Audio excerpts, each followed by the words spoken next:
Welcome to Financially Savvy in 20 Minutes, a podcast hosted by international award-winning author, two-time TEDx speaker and investor, Natalie Torres Haddad.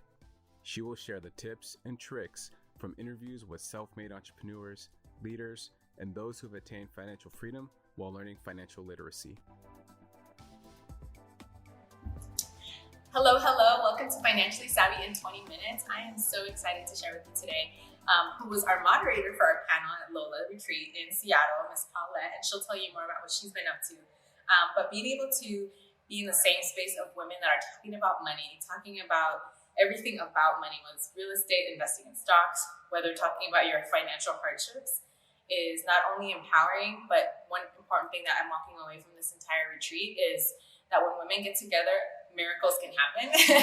And just over lunch, we were just talking about the tips that we, or more than importantly, kind of saying like the things that we did not know until we started doing it ourselves, whether it was the podcasting itself, whether it was writing a book or getting freelance work, and no one really prepares you for it. And she can definitely tell you her journey. And even when you're traveling abroad, so I think you and I have that connection too, where I'm like, yes, when you're traveling, you figure it out as you go and you stand out half of the time when you're traveling. So I think that has a lot to do with also being money smart too, because most people don't get an opportunity to travel for more than a week. And for me, that's my big deal. Like, if I'm going to travel, I want to travel to about 3 weeks to a month, and I think people would love to hear how you came about doing that too. So welcome to the podcast. Thank you.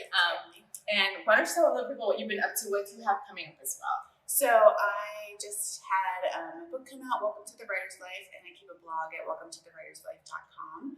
I love talking about all the things that make a writer thrive, which to me is craft, business, personal finance, and joy. So I am a writer who helps writers be writers and stay financially sane while I work on that myself.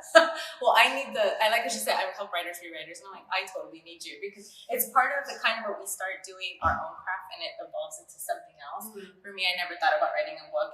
I just wanted to give out some helpful financial tools that eventually started, you need to add literature in that, right? Mm-hmm. So she's the person you want to contact if you're just starting out, and I'm going to definitely reach out to her too, because that's a way to not only monetize on what you're doing with your expertise. It's a great resume builder for yourself. Mm-hmm. I think that was the best thing I learned from my mentor. So you no longer have to pitch yourself when someone has read your book and be like, oh, she's an expertise in this. Totally. And I think, talking about writing as something that is valuable to the market, because it really is. I had one example in my book where my sister got surgery and I felt like I was going to kill her in the aftercare because I could not understand the instructions they gave us. And I was like, hello. And there's so many examples of bad writing and boring writing really bringing down a business. It's important. I sold $10 million of tech products over 3 years with 200 proposals I wrote myself. Wow. And I learned about persuasive writing, and I was like, this is a skill that is so important. And major companies reach out to her. I mean, tell us your Twitter. So I just know this is the thing that happened, but the New York Times reached out to me on Twitter to invite me to write something, and I was just like, and that's every writer's dream. Really. Yeah, it really, usually you're like pitching and you hear no. Mm-hmm. I actually published all my rejections on Instagram. You can see screenshots of all my rejections. I give her a high five right now. Because you get them all the time, constantly. So for someone to come to you and be like, do you want to write this thing? It's like, oh my gosh. So, they liked the conversation that I had going about money on Twitter, and it had something to do with money and art. And that was really, really cool. Yeah. And that's unpaid time that you're chasing work. So to have that be zero time chasing work, it was great. So you're working smart, not harder. You're trying to. That's the whole goal. It's part of that journey, right? Some people think it's just going to happen overnight. You've been doing this for a long time. Yeah, it has been. I really tried every shortcut in the book to be a writer without having to go through the years of hard work. I was like, maybe we'll just meet people or be cute. I'm like, hire me at the New Yorker for an internship. And the world was like, no, I'm not here. But the nice thing too, I see you become this representation for women, because you said you don't really see, especially in the New York Times, it's so awesome that it's coming from a perspective of yours. Her podcast alone is this fun way of not listening to your traditional podcast. And I can just explain a little bit more about what your intros are not intros. So. Yeah, so my podcast is Can We Talk About Money? And to me, it's like an auditory reality show about money. So I wanted to tell them that you're eavesdropping on people talking about money. So there's no intro, there's no outro, no music. I don't introduce anybody. We just start talking. And I love recording out in the real world where, just whenever something weird starts happening, one of my favorite episodes is when my family and I get to a cruise and we start talking about like how much money we're going to spend on the cruise or not, and like how terrible we are at budgeting and we have no idea what's going on. And once you start drinking, the whole budget goes out the window. Oh yeah, we start drinking during the podcast often.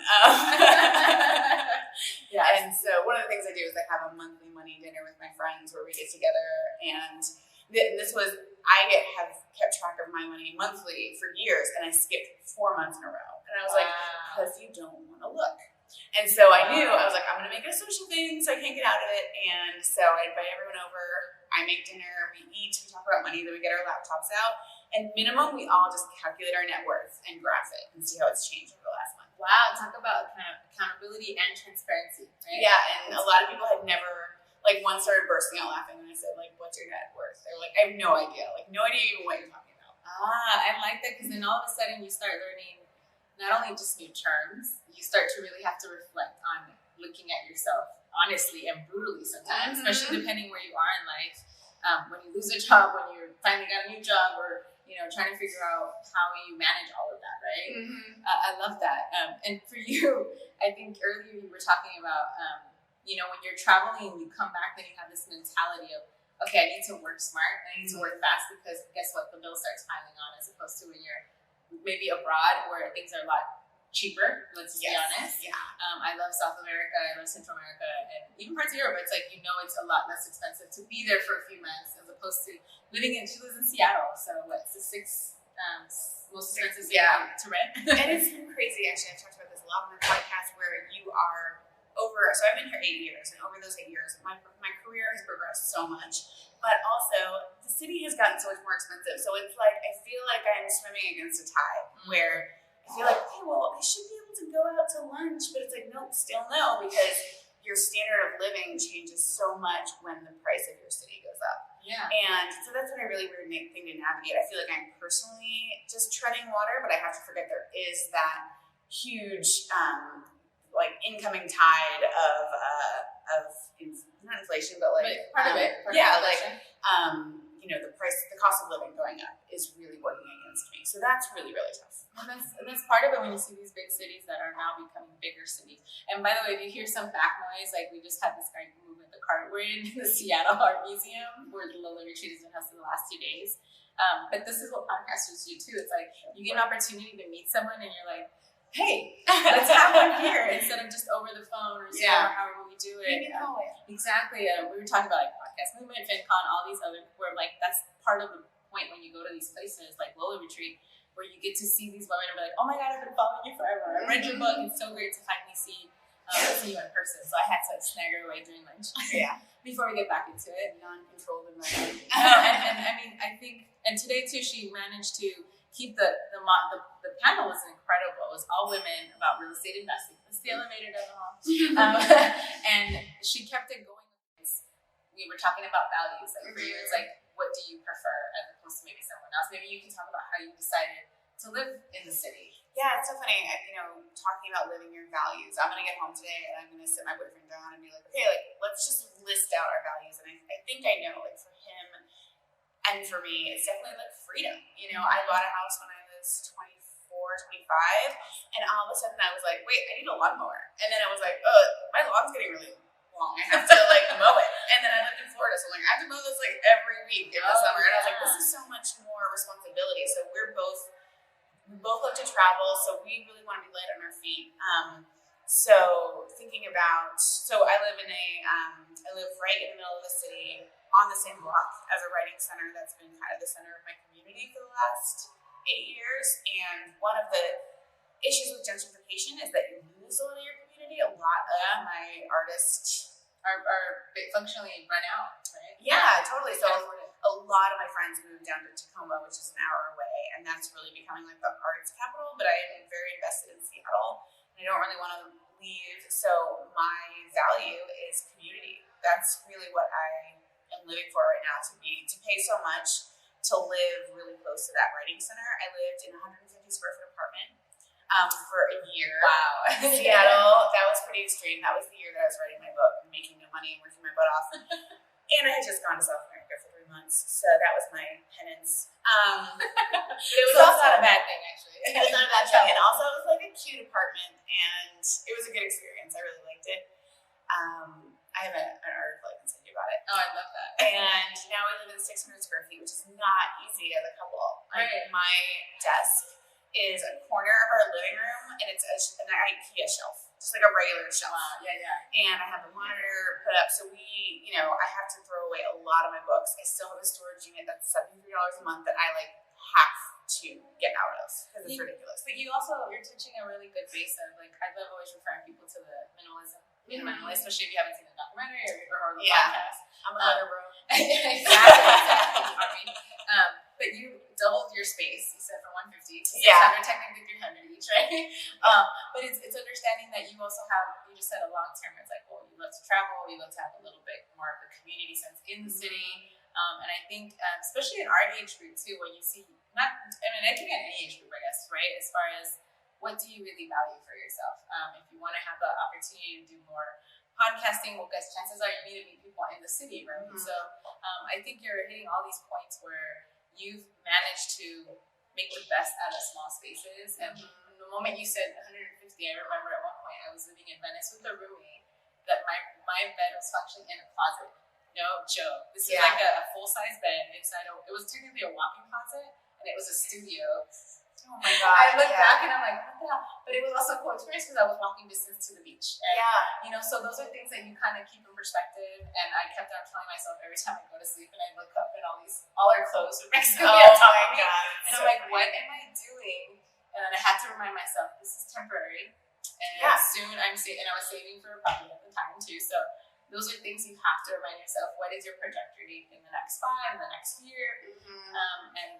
It's hard to even know that for myself because everything's changing so much. So I think one of the things of being like, okay, well, am I going to be a renter forever? Like we had just, speaking of values, like my boyfriend got 2 days off the work week, and I was like, oh my God, we don't have anything to do for like 3 days. I'm like, okay, I'm throwing stuff together. Let's go camping. So we went all around the Olympic Peninsula, which is one of my favorite places in the world. Went camping in the whole rainforest, and elk walked through our thing, and like I have this tattoo that's actually like it looks like a pop-up book. It's all like rivers and mountains on fire, and like this is what my life is about. It's just like pop-up adventures and that freedom of time that really like the Peace Corps spoiled me on of just like wild times and just being like, what are we doing? Oh, we're going here. We're gonna stay for 4 days. Like just that looseness of time and being able to kind of flow with the weather, like, oh, it's Saturday, but it's raining, so I'm going to do all my emails today. So then on Monday, when it's really sunny, I get to go hiking. Like, I just love that more kind of natural way of living. So that's a really big value for us. And you're not as attached to the materialistic side of things. And I know that's really hard in big cities, right? Like being in Seattle or LA. I mean, it's like everyone's kind of car you drive. I'm like, why does that matter? I constantly feel like I wish my clothes were better, and that's normal. My neighborhood is kind of like walking out into an Instagram post, and I'm like, I'm going to the grocery store. I have a t-shirt on. It's not a cool t-shirt. Like, I have sneakers. Just don't look at me. Like, can I just have like a burlap sack I can walk around in when I'm just not feeling like looking like I belong here, please? Can my Florida come out for a second? And I like how you just said that. It's kind of we don't live in Instagram world, so I think that's really cool to be able to show people that it's the insta happy that we show, right? And that's not reality. Half of the time you're like, I always look like crap. I really wear makeup, and it's a big deal when you are. I think about taking pictures of what I actually look like when I'm freelance writing, and I mostly don't get the guts to do it. But I'm just like, my kitchen's messy. I'm wearing my nightgown. Like, my hair's up in a bun. Yeah, I've had unfortunately some podcasters that won't tell you they didn't do video prior. So I'm like, that would have been helpful. No, that's essential information. But it totally is. And I've done about 3 that way. No, I'm not going to mention them. And it's okay. Because at the same time, like, this is what I look like when I am working from home. So I'm okay with that in that sense. But I know that's also like, my Instagram needs to show part of that. So I put it in the book. And if you stand a freelancer up for a video meeting, that should have jail time. Because you're like, do you know what I did? Do you know what I did here? Yes. This is insane. So that's our time. Literally. Women, it takes us longer to get ready sometimes. Yes. So we definitely see that. Well, before we end, can you tell us how people can find you? So I'm on Twitter at Paulette Perhach. My last name is Perhach. Instagram is Paulette J. Perhach. I don't know what happened. My website is not Money. That's my podcast. My website is Welcome to the Writer's Life. Thank you. And I forgot to ask you the one question I ask everyone. Do you still remember the first check cash that you received that made you think differently from the 9 to 5? And you're like, oh, I can do something completely different. Let me think. From the 9 to 5. Okay, I'm going too far Or back. separate from the 9 to 5. Separate from the 9 to 5. Yeah, I am. I have a writer's course that I sell, and people actually started buying it. And I actually just put in an invoice for $1,200. That was all passive. And so it wasn't the first time that I'm just like, damn, okay, yeah, $1,200. And the only time I did was counting them and putting them on the invoice. That's pretty amazing. So that's where I'm headed toward. I love that. And so obviously, hopefully those that are listening already thought of, there's a few ways I can create some passive income just from that. So I think, yeah, passive income is all about creating a certain amount of value that is dislodged from the time element. Usually we equate time with value. That's not necessarily true. And I think the internet and technology have split that gap wide open in a way that people who realize that and take advantage are really going to benefit from. perfect. So stay tuned for more episode of Financially Savvy in 20 Minutes. Thank you, Paula, for being part of this. And we'll see you in the next one.